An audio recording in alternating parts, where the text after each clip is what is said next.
morning, everyone.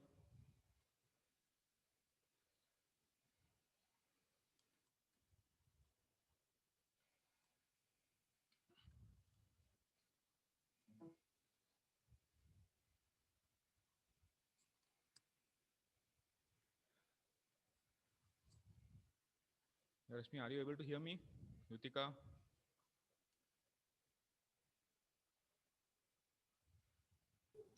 Yes, sir. I hope the disturbance is not there now. Sir, no, there's no Okay. disturbance as of now. Okay. Now there will be no disturbance. There was some error. That is the reason there was some disturbance.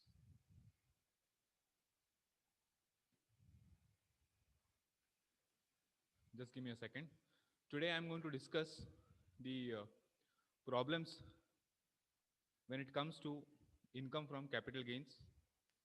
These are the problems apart from what has already been given to you as an assignment. So these problems are something different.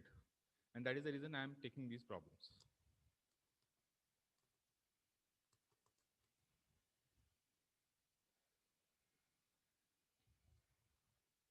Just give me a second. The file is opening up. It's a Word document today that I'll be discussing.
Can you see the screen, please? Yes, sir. Fine. So we are going to discuss this problem today. Okay. And generally problems of this type of nature or the ones that I have already given to you as a part of your assignment, such type of problems will keep on coming in your final exam. Okay. Uh, the problem that I'm taking right now are very preliminary, very simple to understand. But as and when we go forward, we will solve not difficult nor easy, but we'll solve some standard problems which keep on appearing in the final exam. So that is what we are going to do as far as this particular class is concerned. Is that clear? Okay. Now, now we are going to start our discussion with the first problem as far as income from capital gains is concerned. Okay, so what I want every one of you to please read this particular problem. I hope it is visible, quite clear. Or you may Yes, want me sir. to increase the font.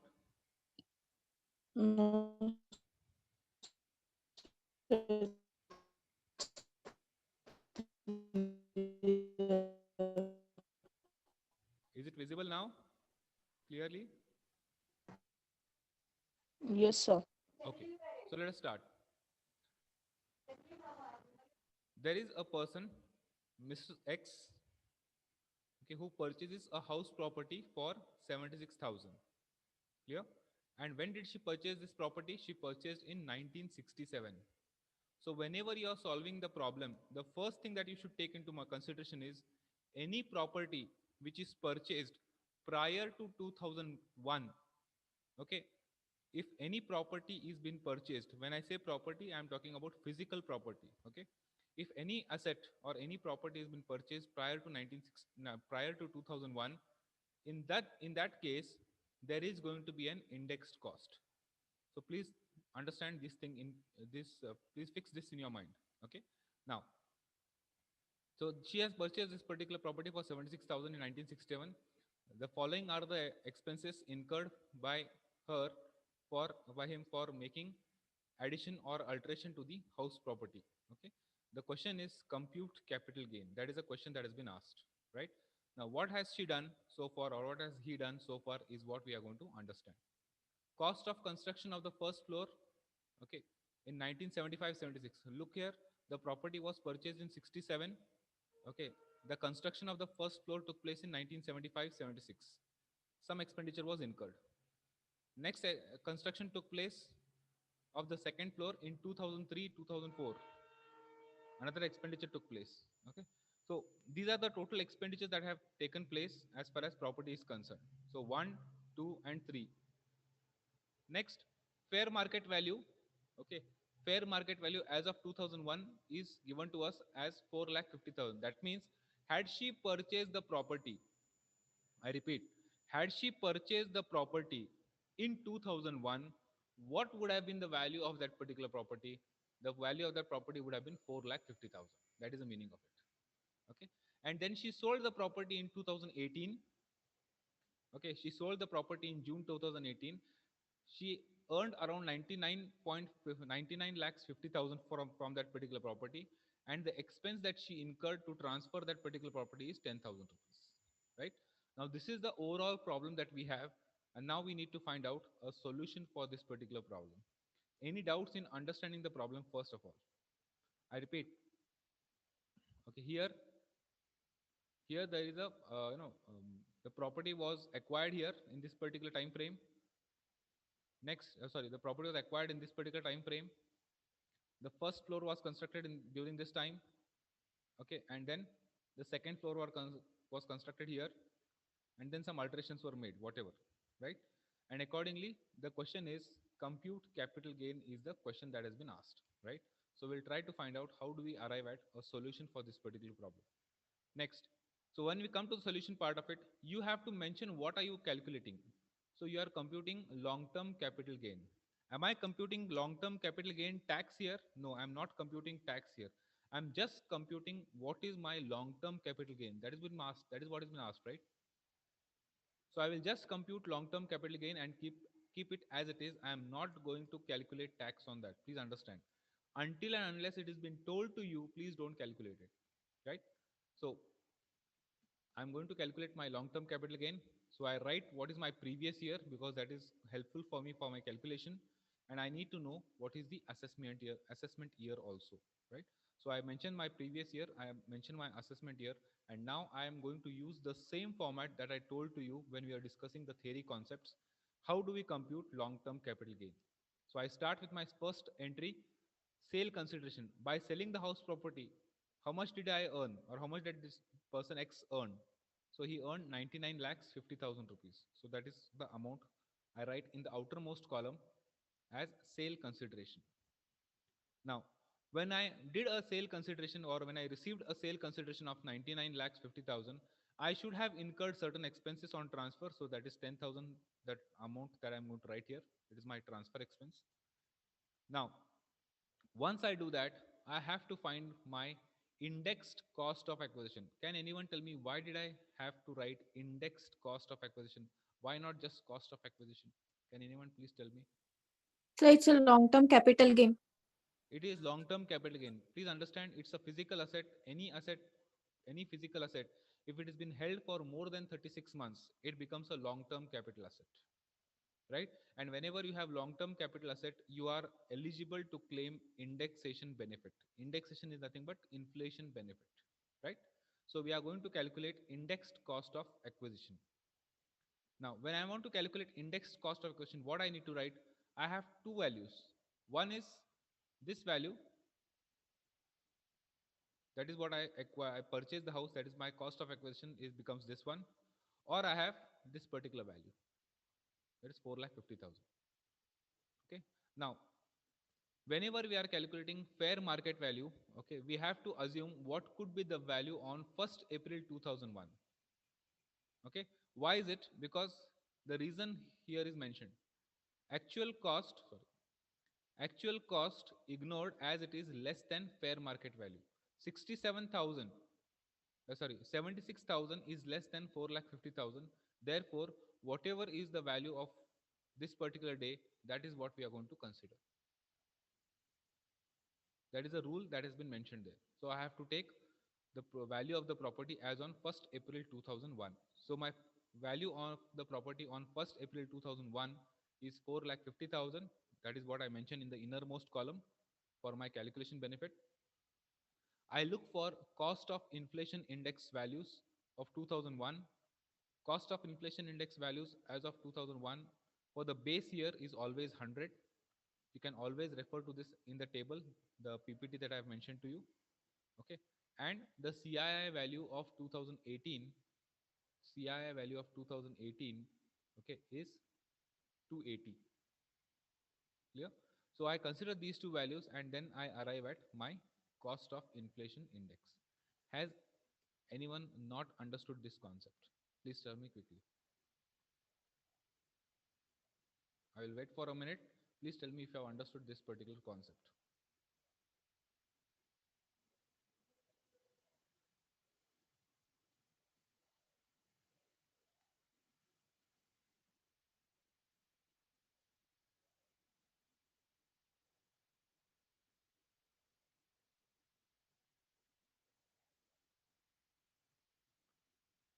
Any doubts in understanding this, please? No, sir, understanding. All of you? Yes, sir. Okay. From where did I get these values, Murali? So from the chart, Which chart? so, so as you said that you are given the PPT from that. The CII chart. Yes, sir. Okay. So CII chart. actually it will be mentioned in the question, right? All the values of CII will be mentioned in your final exam question paper. Don't worry about it. Okay. Okay. So I use this particular value. So my numerator is going to be my fair market value. My numerator is going to be fair market value, that is 4,50,000 as of 2001, divided by cost of inflation index in 2001 and 2. Okay. So divided by 100 into the year in which the transaction has taken place, or the year in which I have sold the property. So I have sold the property in 2018-19. Okay. So the value of 2018-19 is going to be 280 rupees. So when I work it out, my total value comes to around 12,60,000. So this is my indexed cost of acquisition. Next, after I acquired the property, what did I do next? I constructed the first floor, right? I constructed the first floor. Now here I have to compute indexed cost of improvement. Construction of a first floor, construction of a second floor, any alterations made, all will come as improvement cost. Okay, it will not come as purchase of another property, but it will come as improvement cost. So here in the next level, I have to find out my indexed cost of improvement. COI stands for indexed cost of improvement. Now, when I have to consider indexed cost of improvement, read this particular point very, very clearly. It says any expenditure incurred prior to 2001 for whatever means of improvement, that particular value will not be considered. Okay. So you might have incurred any amount of expenditure, but if it is incurred prior to 2001, you will not get the indexation benefit. In other words, you should not consider this value at all. That is the meaning of it. So we constructed the first floor in 1975-76, so I'm not going to consider any expenditure towards that particular cost of improvement. But on the other hand, I did the construction of the second floor, and when I did the construction of the second floor in 2003 2004, I incurred an expenditure of 3,40,000 rupees. Now, I can claim benefit of this 3,40,000 rupees. What does it mean? It means that if I had incurred the expenditure in this particular year of 2018-19 when I did the sale transaction, if I had no constructed the second floor of that particular house, how much would I have incurred? How much cost I would have incurred? If you want to calculate this, the answer would be in this particular paragraph. So I would have incurred around 8,73,000. But how do I arrive at this particular value? So I consider whatever expenditure that I incurred in 2003, 2004, I will take that value. I will take the cost of inflation index of that particular year, that is 109, and the year in which I sold the property, that is 280. Whatever mechanism I employed here, the same mechanism I'm going to employ it here. I arrive at 8,73,395. So this is going to be my indexed cost of improvement for the house. Here I'm not talking about first floor or second floor. I'm generally talking about indexed cost of improvement. Next, I did something else. I altered the property. Okay, I did some alteration to the property. When I did the alteration to the property in 2012 and 2013, how much expenditure I incurred? I incurred around 2,90,000. Had I incurred this 2,90,000 today, what would have been the cost of it? It would have been 4,60,000. How did I arrive at this particular value? Again, in 2012-13, whatever was the cost, what was the cost of improvement or alteration? That's 2,90,000. CII for 2012-13 is to be considered as 200. CII for 2018-19 is 280. I employ the same technique here again. Whatever I employed here, my answer is going to be 4,60,000. Now, I take the total of 1, 2, and 3. I take the total of, 1, 2, 3, and 4. I take the total of it. My total comes to 25,49,000. I subtract this particular money from my capital, total sale consideration that I've got. I subtract this 25 lakhs 49,000 from 99 lakhs 50,000. Whatever answer that I get, that is going to be my long-term capital gain. Clear? Please understand, I am not calculating tax here. They have told me to calculate long-term capital gain, so I've just calculated long-term capital gain and have kept quiet. Even if you calculate up to this point, if all your calculations are correct, you get full marks. Clear? Of course, such type of problems don't come so easily, but still, this is the way you have to solve problems on income from long-term capital gain. Any doubts in understanding this particular problem? Excuse me, sir. Yes? Sir, we have to consider the construction of first floor after when it is after 2001. Yes. Prior to that, we should not consider at No, all. no, no. Any Yes, sir. expenditure incurred towards improvement, alteration, beautification, anything that has been done prior to 2001 should not be considered. Okay.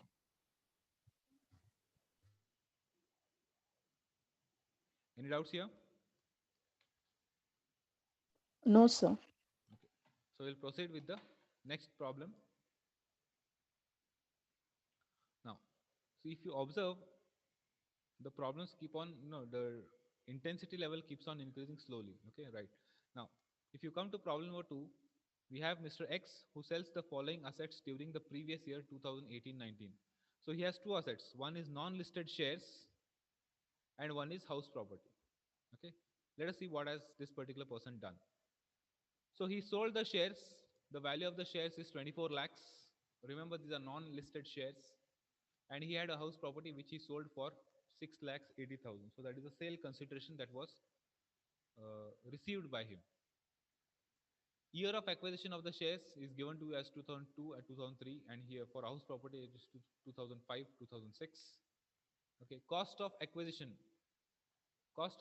is 2,90,000, and here it is 18,000. Cost of improvement is 70,000. Please understand, there will be no cost of improvement for non-listed shares. For that matter, there is nothing called cost of improvement for financial assets. Clear? So the value will always be nil, or there will be nothing written in that particular column. Now, this is a problem that we have on hand. We need to give a solution for this particular problem.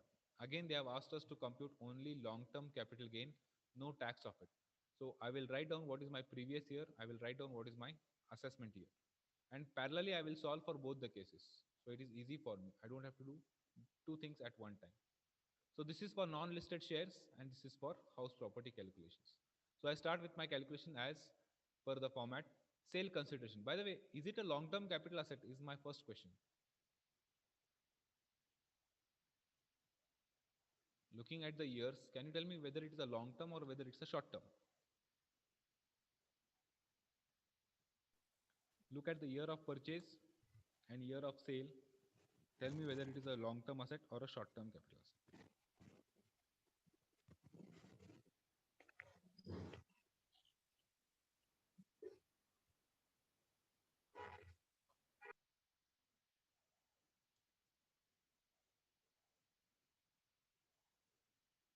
Now be quick.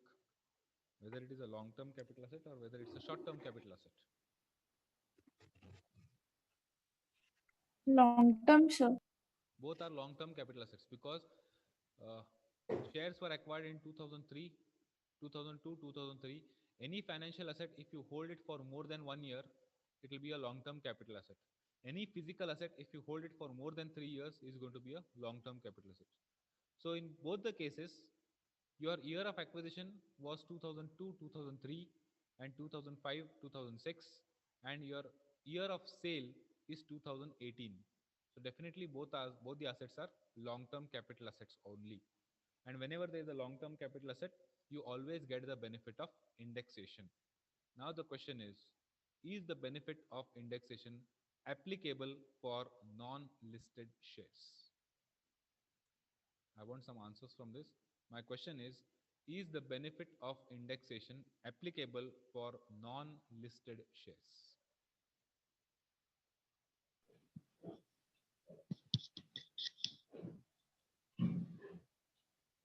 No, sir.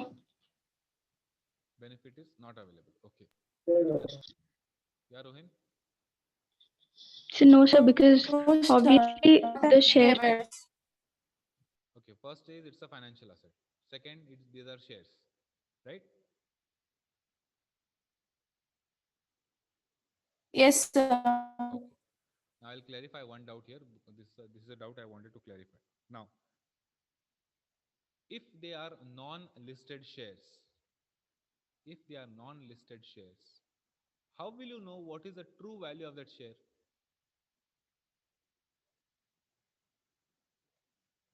How will you know the true value of that particular share if the shares are non-listed? You will never understand what is the true value of that particular share. So, understand this point. If it is a financial asset, and specifically if in this particular case, if it is non-listed share, the benefit of indexation is applicable on non-listed shares. But on the other hand, if I had just changed one word, if I had removed this word, if I had removed this word called as non-listed and I had just mentioned it as listed shares, so if any share is listed, its market price would have been easily understood, right? If the share is listed in any of the stock exchange, its market price would have been we could have easily understood what is the market price of that particular share. In such case, the benefit of indexation would not have been applicable for listed shares. But in our case, what do we have? We have non-listed shares. So if we have non-listed shares, how will you know what is the market price of those particular shares? We don't want the book value of the shares. We want the market price of the shares. And if the shares are not listed, how will you ever come to know that what is the market price of that particular share? You will never come to know this. So that is the reason whenever in your problem, the question comes on non-listed shares, bear one thing in mind that the benefit of indexation is applicable for non-listed shares. I repeat, benefit of indexation is applicable for non-listed shares. Reason, non-listed shares are not easily available in the market. Therefore, we cannot find the market value of that particular share. And when we cannot find the market value of that particular share, in that particular case, the benefit of indexation would be applicable on such a transfer. This is the main explanation as to why we are going to consider the benefit of indexation even for a non-listed share. Any doubts in understanding this? No, sir. No, sir. Come to the solution part of it. Let us start. So the format remains same. My sale consideration is whatever is mentioned in the problem, 24 lakhs and 6 lakhs 80,000. So same values, I write it down. Now here I have to subtract indexed cost of acquisition for non-listed shares. That is what I am trying to tell you. So we have to give the benefit of indexation because the shares, we are not able to find out the market price of that particular share. So 2,90,000 is the cost of acquisition of that particular share. Okay, so CII value for 2002, 2003, whenever I acquired the share, CII value was 105. I sold the shares in 2018-19. So CII values for 2018-19 is 280. I solve this. Okay, I get the value of the shares. That means if I had purchased the same shares in 2018-19, what would have been the cost for me? It would have been 7,73,333. That is the meaning of it. So this is my indexed cost of acquisition. Clear? Same, I will write indexed cost of, no, it is not improvement, this is acquisition. So indexed cost of acquisition for house property, please understand HP. HP means house property, short form of it. For house property, cost of acquisition in 2005-2006 is 18,000 rupees, which is given to me in the problem. 18,000 rupees is the cost of acquisition of that particular house property. Okay, so I write the value as it is. I take the CII value for 2005 and 6. I take the CII values for 18-19. I apply the same logic here and I come to a conclusion that had I purchased the house today, okay, the property would have costed me around 43,077 rupees. Clear? Likewise, I also did some improvement for that house. And when I did my improvement in 2012-13, my CII value was 264 and CII value when I sold it was 280. The cost incurred in 2016-17 was 70,000 rupees for that particular house property. So accordingly, what would be my inflation index? It would have been ended up paying 74,242. Okay, so this is my cost of inflation index, and based on that, I can find what is my total long-term capital gain. Okay, so here my total long-term capital gain only for non-listed shares is going to be 16 lakhs 24,667, and here it is going to be 5 lakh 681. Now you might be wondering from where did this value come? This is the addition of these two values. My total capital gain, that is what it says. Total long-term capital gain is going to be the addition of these two values. So when you add these two values, this is going to be your long-term capital gain. The total of this. Okay, so the total of this is going to be my value that is going to be mentioned here.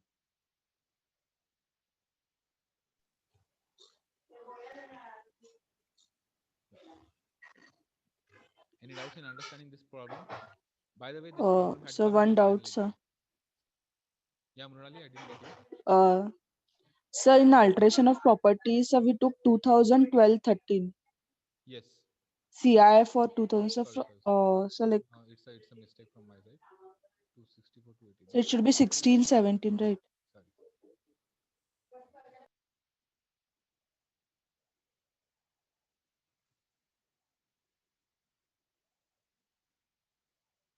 Any doubts here? No, sir. Okay. So this is the second type of problem that I have experienced in your question paper. Okay. Now we come to the third part of it. The third part is quite easy to understand. I want some of you to go through this first, and then we'll solve this. Please go through it.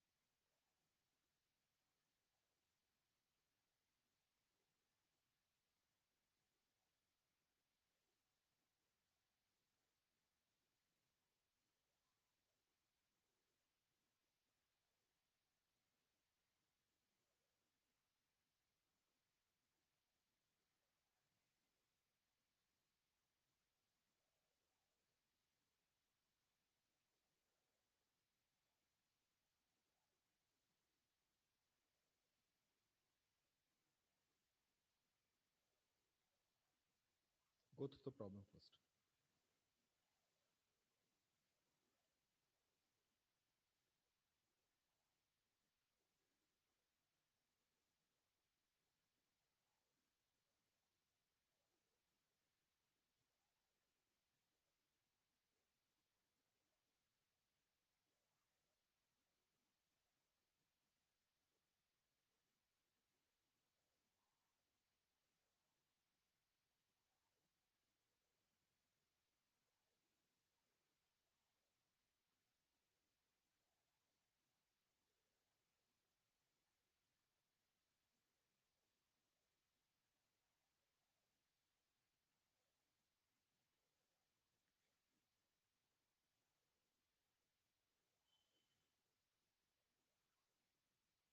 Are you able to get the problem here? Yes, sir. Okay, now the problem is actually very simple. Mr. X purchased the property in 1982 prior to 2001, so we need to have fair market value of the property. Point number one. Second, he gets the first floor of the house constructed in 1978, 79, 1987, 88 by spending 40,000. Okay, and then he died in 1998. So till this time, we don't have to consider anything. Okay, you don't have to consider anything because all these expenses or whatever happened prior to 2001. So don't worry about it. The property is transferred to Mrs. X, his wife. Okay. Then what happens? Mrs. X spends around 30,000 rupees and 26,700 rupees in 1999, 2000, and 2005 and 6 respectively. Then what does she do? She sells this house property for 21 lakhs 50,000 on 15th March 2019. Okay. Brokerage paid by her 11,500. Fair market value of the property as on 2001 is 1 lakh 60,000. We have to compute long-term capital gain. What is the long-term capital gain? So we'll quickly start about it. It's not so difficult to understand. Sale consideration. How much did she earn by selling the property? She earned 21 lakhs 50,000. The value I'm going to consider it here. Then she incurred an expense on the transfer, which is 11,500. That is what I'm going to mention here. Next, index cost of acquisition. Again, I'm saying fair market value of house property as on 1st April 2001 only has to be considered, which is 1,60,000. Okay, accordingly, you have your CII values for 2001-2 and CII values for CII values for 2018-2019. I work it out. My cost of acquisition is 4,48,000 rupees. Now, less I have to do index cost of improvement. Again, I'm saying she had incurred this expenditure of 30,000 rupees prior to 2001. So she incurred in 1999-2000, she incurred around 30,000 rupees as expenditure, right? She incurred an expenditure of 30,000 rupees in 1999-2000. So that is what it says. It says cost prior to 2001 not considered. So I will not consider this 30,000 anywhere in my calculation. But on the other hand, I will consider this 26,700. Why?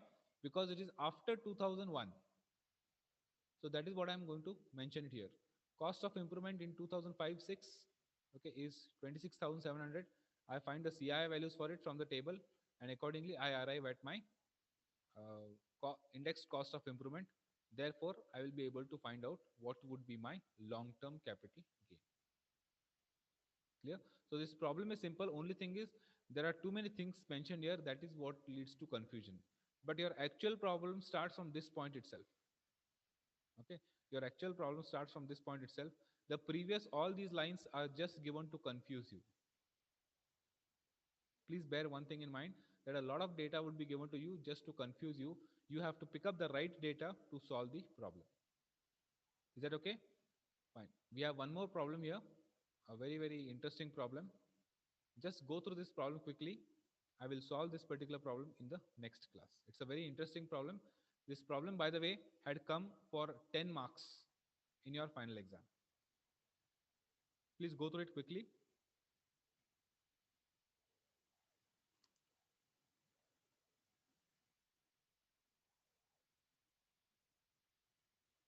Sir, Yes. so that investment assignment to be submitted tomorrow, sir, but only one collection of the data from NSC India. After that, what we have to do, sir? Yeah, I'll tell you that in today afternoon's class. Okay, sir. Thank you, sir. I have investment management class. I'm not going to take a class as such, but I'm going to teach you how to solve that particular assignment. Okay, sir. Okay, sir.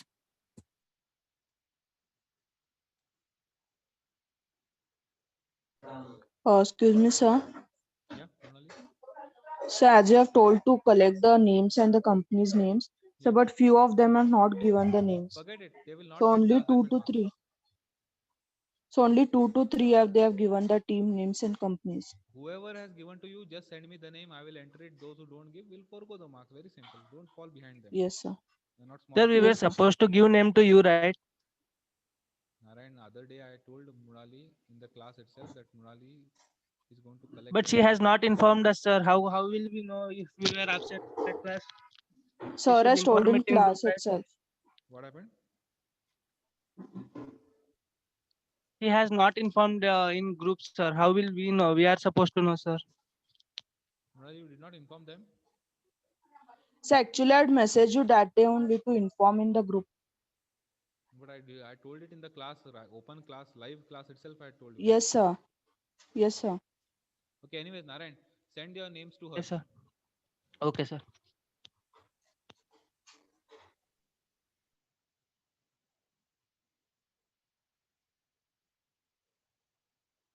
Okay, I'm going to stop sharing the slide here.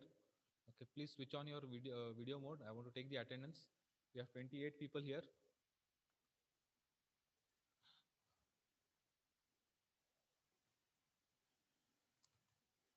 Please come in the video mode. Again, I'm repeating, send your names, your sector, and your list of companies to Mrunali. There are 28 people here. Please form your groups quickly and send it to her immediately. Clear?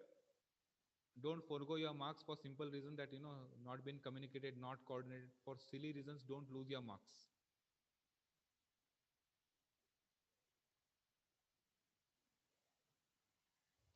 Shaila, you are not seen. Akshata, you are also not seen.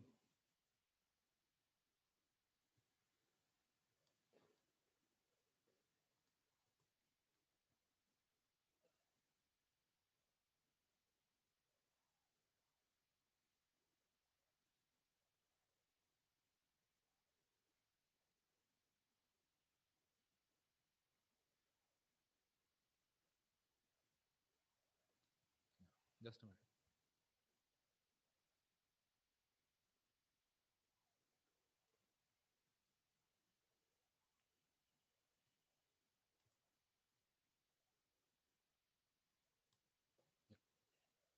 Fine. So we'll stop the class here and I'll see you in the afternoon class.